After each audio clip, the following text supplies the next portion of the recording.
তারা মানে জায়গায় জায়গায় তারা তোলাবাজি করছে, চাঁদাবাজি করছে, টাকা না দিলে তাদেরকে খুন করার হুমকি দেওয়া হচ্ছে। মানুষের মধ্যে যে একটা চাপা রাগ, একটা ক্রোধ তৈরি হচ্ছে, যেটা আমরা যারা মাঠে ময়দানে ঘুরি, মানুষের সাথে মিশি, মানুষ বলছে এই সরকার 5 বছর টিকবে না। যাদের বলেছিল সবাই চোর, সেই সোকল চোরদের তারা এখন নিজেদের দলে সামিল করছে বা নিজেদের শিবিরে সামিল করছে। তৃণমূলের পুরনো যারা মানে নেতা বা স্থানীয় স্তরে যারা আর কি নেতৃত্ব দিত, তাদের সাথে এখন বিজেপির লোকেরা কন্ট্যাক্ট করে বলছে যে কি করে তোমরা এই মানে করতে, কি করে টাকা তুলতে, এই ধরনের প্রশ্নগুলো শুনছি নাকি কেউ কেউ পাচ্ছি।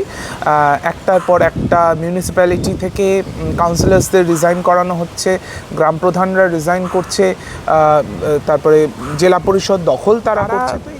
বাংলায় এসে বাংলার যা অর্থনৈতিক পরিস্থিতি, সেটাও দেখে তারা বুঝতে পারছে তারা যা যা প্রতিশ্রুতি দিয়েছিল সেগুলো তারা রাখতে পারছে না। দাদা, বাংলায় নতুন সরকারের 100 দিন পূর্ণ হলো, বাংলার মানুষ কতটা বঞ্চিত আর কতটাই বা লাভবান হলো?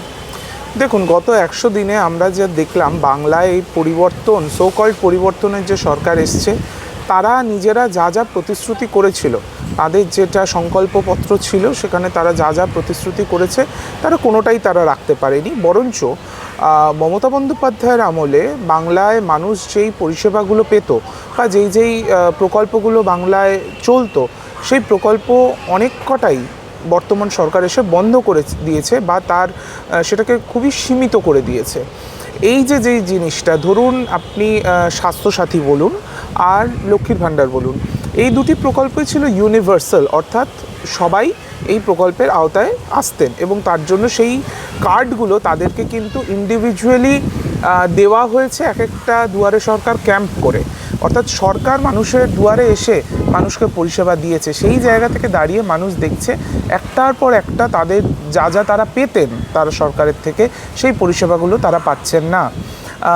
চূড়ান্ত একটা নৈরাজ্য গোটা রাজ্য জুড়ে চলছে, আমরা দেখতে পাচ্ছি। একটার পর একটা মিউনিসিপ্যালিটি থেকে কাউন্সিলর্সদের রিজাইন করানো হচ্ছে, গ্রাম প্রধানরা রিজাইন করছে, তারপরে জেলা পরিষদ দখল তারা করছে। তো এই দখলদারিত্বের যে রাজনীতি, যেটাকে বিজেপি যেইগুলোর বিরোধিতা করে নাকি তারা সরকারে আসবে বলেছিল, সেই পুরো জিনিসগুলো আমরা দেখতে পাচ্ছি। এবং সেটা নিয়ে আমার ধারণা কিছুটা বিজেপি নিজেও খুবই নাজেহাল, কারণ তারা এত বড় একটা স্ট্রাকচারে তারা চলে এসেছে, যেভাবেই তারা আসুক, তারা মানুষের ম্যান্ডেটে আসুক বা ম্যান্ডেট চুরি করে আসুক, তারা এসে গেছে। এখন সেটাকে তারা সামাল দিতে পারছে না। তারা বাংলায় এসে বাংলার যা অর্থনৈতিক পরিস্থিতি, সেটাও দেখে তারা বুঝতে পারছে তারা যা যা প্রতিশ্রুতি দিয়েছিল সেগুলো তারা রাখতে পারছে না। তারা বলেছিল যে সমস্ত মহিলারা তারা অন্নপূর্ণা ভাণ্ডার পাবে, যারা 1,500 পেত 3,000 পাবে, কিন্তু আমরা দেখলাম বাজেটারি অ্যালোকেশন মাত্র 3,000 কোটি টাকা, অর্থাৎ মাত্র 1 কোটি মহিলারা পাবে, যেটা আগে 2,40,00,000 মহিলা পেত। তো এই একটার পর একটা বিষয় যাচ্ছে। ছোটো ছোটো বাচ্চাদের মুখের খাবার কেড়ে নেওয়া, সেই জিনিসটা আমরা দেখছি। বাচ্চারা ডিম খেত, সেখানে বাচ্চাদের মধ্যে একটা ভেজিটেরিয়ানিজম প্রমোট করার একটা বিষয় আমরা সরকারের মধ্যে দেখছি। এবং সর্বত্র যে এই ডিমতন্ত্র এই সেই করে তৃণমূল কংগ্রেসের কর্মীদের ওপরে যেভাবে হামলা মামলা এবং তাদেরকে জেলে ঢুকিয়ে দেওয়া, এই যেই জিনিসটা চলছে, এটা কোনো একটা সুস্থ গণতান্ত্রিক পরিবেশ নয়। তো বাংলার মানুষ এই পরিবেশ দেখতে অভ্যস্ত ছিলই না। বাংলার মানুষ শান্তিতে বাস করতো, সম্প্রীতির সাথে তারা একসাথে তারা থাকতো। সেই জায়গায় আমরা দেখছি আজকে কেউ নেতাজিকে বলছে অ্যান্টি ন্যাশনাল, কেউ বলছে, কেউ আমরা দেখলাম দুর্গা মণ্ডপে ঢুকে গিয়ে দেশপ্রিয় পার্কে কি তাণ্ডবটা হচ্ছে, একটার পর একটা পুজো ক্লাব তারা অনিশ্চয়তার মধ্যে পড়ে যাচ্ছে যে তারা আদৌ দুর্গাপুজো করতে পারবে কি না। এরকম সব মিলিয়ে আমি যেটা বলবো যে একটা অস্থিরতার মধ্যে দিয়ে বাঙালিরা যাচ্ছে।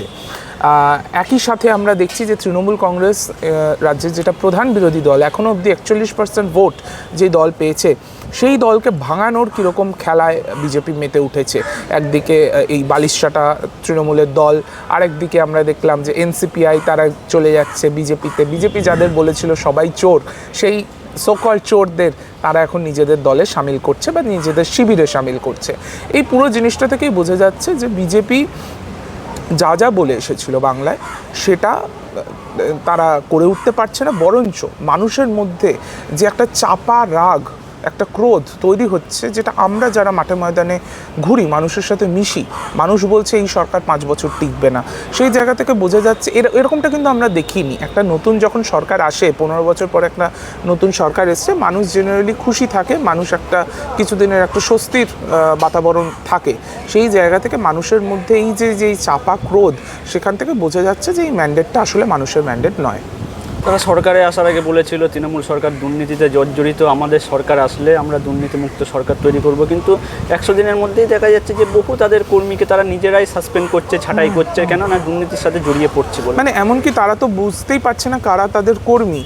এটা একটা খুব মুশকিলে বিজেপিও পড়েছে। আমার তাদের জন্য করুণাই হচ্ছে যে তারা বুঝতে পারছে না কারা তাদের কর্মী। হঠাৎ করে শোনা যাচ্ছে বিজেপির নাম করে তারা মানে জায়গায় জায়গায় তারা তোলাবাজি করছে, চাঁদাবাজি করছে, টাকা না দিলে তাদেরকে খুন করার হুমকি দেওয়া হচ্ছে, কাউকে মারা হচ্ছে, মানে লক করে দেওয়া হচ্ছে, বাড়ির ভেতরে অপহরণ করা হচ্ছে, খুন করা হচ্ছে। এই একটার পর একটা ঘটনা আমরা দেখে যাচ্ছি। তো করাপশনকে বন্ধ করা তো ছেড়ে দিন, সেই জিনিসটা আরও বেশি করে তাদের দলের মধ্যে সেই জিনিসটা ঢুকে পড়ছে। এবং বিজেপি গত এই 100 দিনের তারা যে ক্ষমতা এসেছে, তার মধ্যে তারা একটা জিনিসই খুব সাকসেসফুলি করতে পেরেছে, সেটা হচ্ছে তৃণমূলের শুদ্ধিকরণ। অর্থাৎ মমতা বন্দ্যোপাধ্যায় যে দল ছিল, যেখানের মধ্যে বেশ কিছু দুর্বৃত্ত এসে জুটেছিল, একটা দল যখন দীর্ঘদিন ধরে ক্ষমতায় থাকে, তো সেই ক্ষমতাকে কেন্দ্র করে বহু মানুষ ঢুকে যায়, অনেক বেনজল ঢুকে যায়। তো সেই বেনজল সাফাই করার যে ফিল্ট্রেশন প্রসেসটা দিয়ে এখন তৃণমূল যাচ্ছে, সেটাকে ফ্যাসিলিটেট করেছে বিজেপি। এবং তার জন্য একজন তৃণমূল কর্মী হিসেবে বিজেপির কাছে তো অবশ্যই ধন্যবাদ জানাবো, কিন্তু সেই বিষটাকে বিজেপিকেই পান করতে হচ্ছে এবং বিজেপি সেটা বুঝতেও পারছে। কেউ এটাকে থামানোর চেষ্টা হয়তো করছে, কিন্তু অনেকেই ভাবছে যে আর থামিয়ে কী লাভ। বিজেপির মধ্যে একটা নতুন রকমের ফেনোমেনা দেখছি। তারা বুঝে গেছে যে এই সরকার বেশি দিন টিকবে না। তারা এখন সরকারে আছে, এইটুকুর মধ্যে যতটা লুটেপুটে নেওয়া যায় সেটা তারা এখন চেষ্টা করছে। তাদের কর্মীদের মধ্যে এই একটা মনোভাব দেখছি। তৃণমূলের পুরনো যারা মানে নেতা বা স্থানীয় স্তরে যারা আর কি নেতৃত্ব দিত, তাদের সাথে এখন বিজেপির লোকেরা কন্ট্যাক্ট করে বলছে যে কী করে তোমরা এই মানে করতে, কী করে টাকা তুলতে, এই ধরনের প্রশ্নগুলো শুনছি নাকি কেউ করছে। তো সব মিলিয়ে ব্যাপারটা আমরা উপভোগ করছি। আমরা যারা রাজনীতিকে একটু মানে এক হাত দূর থেকে যারা আমরা রাজনীতিকে দেখি বা সেটাকে আমরা অ্যানালিসিস করি, সেখানে একজন পাবলিক ইন্টেলেকচুয়াল হিসেবে আমার যা বক্তব্য যে এটা আমরা উপভোগ করছি। কিন্তু বিজেপি দলটা ক্রমেই শেষ হচ্ছে। বিজেপিকে নিয়ে আমার খুব একটা মাথা ব্যথা নেই, কিন্তু এর জন্য বাংলা বেশ কিছুটা পিছিয়ে যাচ্ছে। বাংলা যেই অগ্রগতির দিকে এগোচ্ছিল মমতাদির হাত ধরে, সেই জায়গাটা একটা ধাক্কা খেলো বলে আমার মনে হয়। কিন্তু আমি অত্যন্ত আত্মবিশ্বাসী যে আগামী দিনে তৃণমূল কংগ্রেস অর্থাৎ মমতা বন্দ্যোপাধ্যায় আবার বাংলার মসনদে ফিরবে এবং বাংলাকে আবার তার যেই ঋতগৌরব সেটার দিকে আমরা এগিয়ে যাব। ধন্যবাদ।